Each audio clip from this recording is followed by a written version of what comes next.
So what's unique about a 2013 Honda Accord? The A pillar, the B pillar, and the rocker reinforcement is made out of 1500 MPa rated steel, the hardest steel of any vehicle on the market today. What does it say? Well, let's see. It says that you're going to be using a pulsed MIG weld brazier along with a inverter type spot welder to put that in.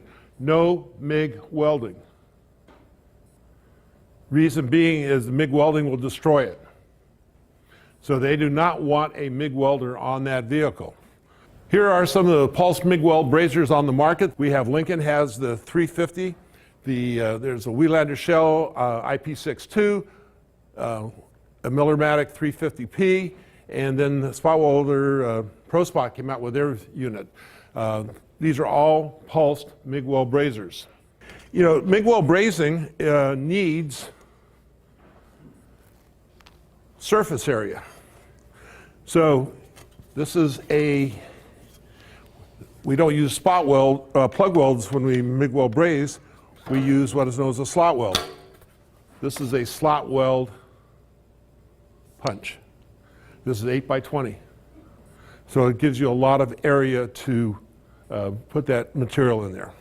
Oh, let's take a look at this stud. We have here is a quarter panel replacement on a Mercedes.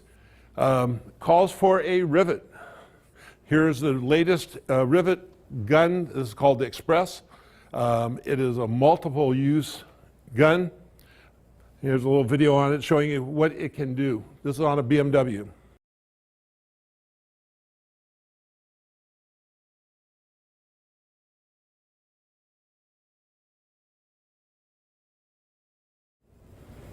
So we're going to use various types of rivets on there. We're going to use what they call flow fit, flow form. They're going to use blind rivets, and they're going to use SPRs, which are self-piercing rivets. So this particular piece of equipment, you just change the heads, and you can use just about anything on that car with one piece of equipment. So we're using a process of adhesive along with rivets. Here he's using a blind rivet down on the bottom.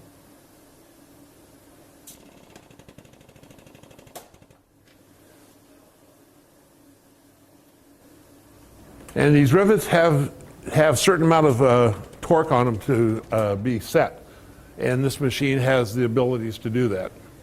They can change it according to the various types of rivets that are necessary to be put in.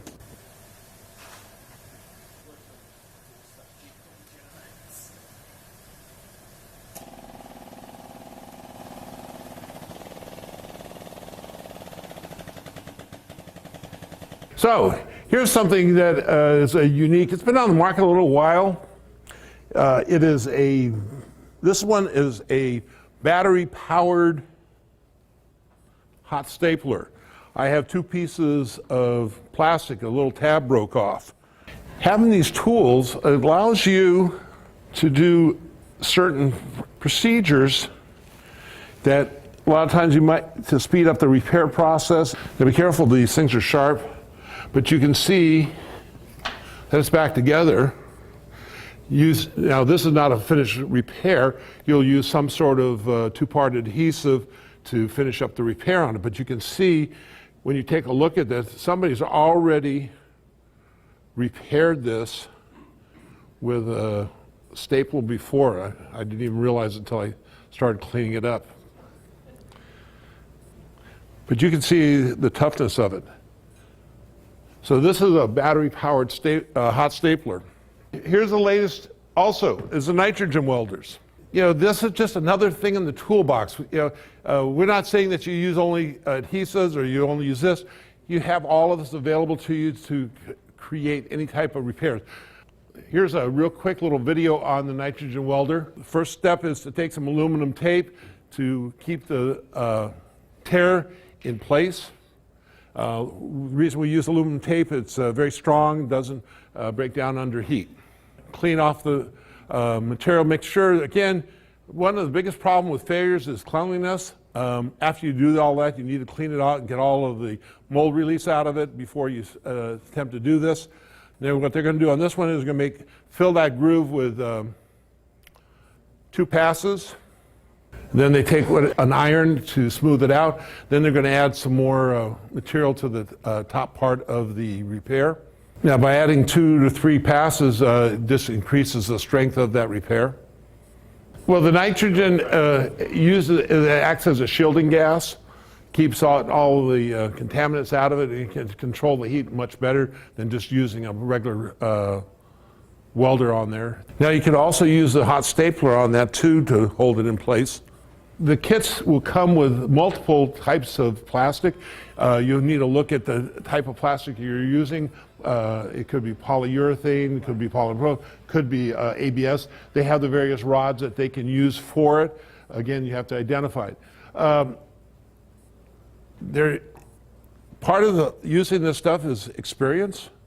You can get good repairs using adhesives. Sure.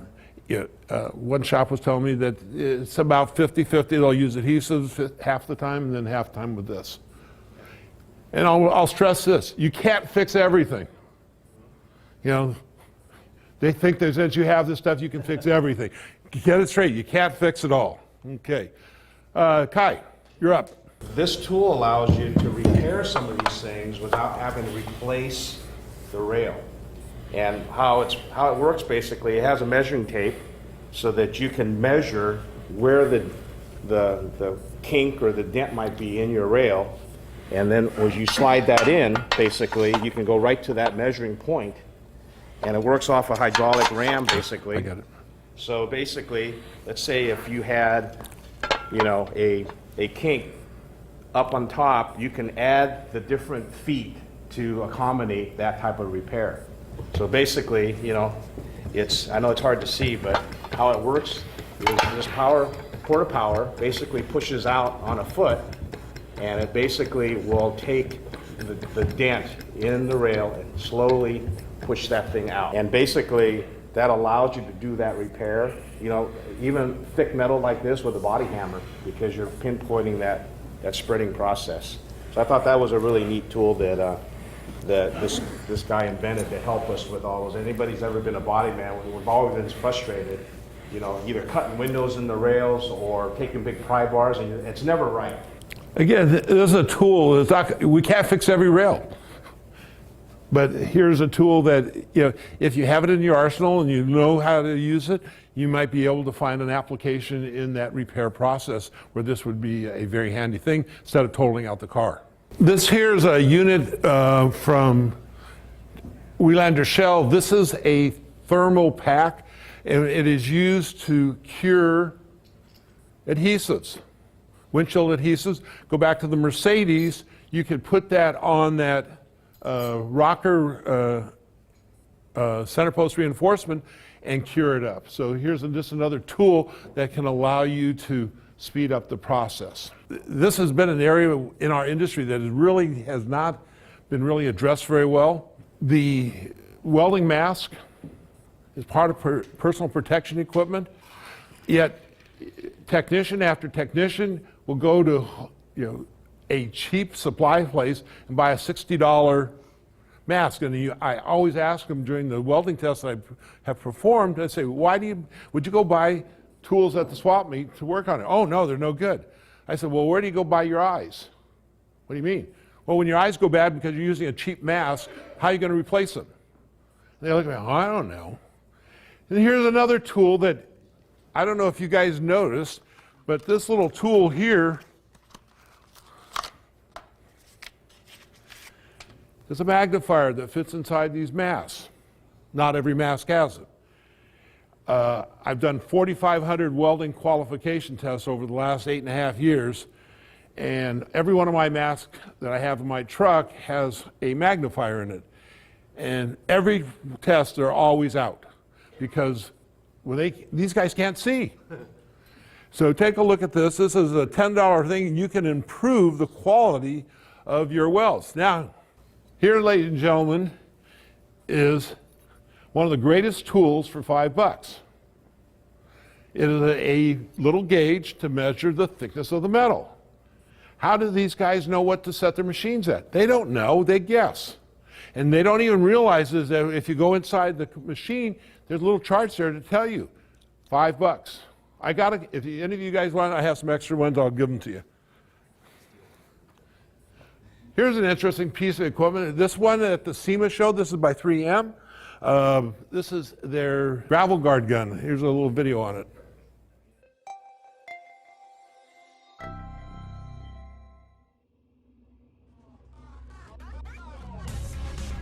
Now the nice thing about this is that you don't have to clean it. You're going to use it and it's disposable. So the whole thing is removed except for the body, and then you'll buy when you buy the cup and the material, you will get a nozzle to go along with it. I will tell you that this is not available in California with some of their materials because of restrictions for VOCs. You can see that it is a very consistent type of spray.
Next is a little cost recovery system. Again, managing your materials in a shop. This is by Kent. Like I said, there's a number of these systems on the market. What's unique about this one here is that they've gone a little bit farther. They're going to take all of these materials that would go to a core support. Let's say you had bag oil or self-etching primer or whatever. You can select it, create an invoice. You can put the quantity size that you want down and create an invoice for your technicians and for your state regulations. Here's part of their cost recovery on their clips. And their number of companies, they use either scanners or some sort of handheld or smartphones. The data now is going into the management systems. CCC1 and Kent have an interface program together, and where once you click on the CCC estimate, it'll automatically create an invoice for you. This is what a color match card looks like when you put the base coat down. As you can see, it's extremely dull. And one of the big challenges that the painters have is to make it glossy so they can check it against the surface of a vehicle. And in the past, they've used Semsol, they've used Acrosol, they've used Krylon Clear. The problem with a lot of those products is that sometimes it moves the pigment, and then it doesn't allow you to put another color on top because it kind of contaminates the paint, so it's not very compatible. So Like 90 came out with a product that just works like a dream. Basically, you put a real light coat over it, it lasts about 10 minutes, it stays glossy, and then it dissipates, and you get your card back just like it was before you started, and you can do another spray out and just keep going with it. So you Great put paste product. back over top of it? Exactly. Okay. Yeah, and it doesn't change the pigment or any of the orientation on your metallic. Works great. So I thought that was a good candidate. How many of you guys have a paint thickness gauge in your shop? How many of you guys use it? You know, here's a paint thickness gauge, and I go around to shops, show it to them all the time. They don't even know what it is. Yet they're buying used parts, and they're not, or they're bringing in cars that have prior damage and they don't even realize it. You know, they have two types. This one here is electronic. The other one is, you can buy a little cheaper one that's a magnetic and it's mechanical, but every shop should have this in their facility. Ladies and gentlemen, this is the next generation of pulling systems. I'm going to show you a picture. Now, we have 3 systems on the market right now. The Flatliner is out of Europe, the Miracle's out of Japan, and ProSpot's made here locally. These are the tools that come with these systems. They have various pullers, they have their hammers, they have all of their type of deals.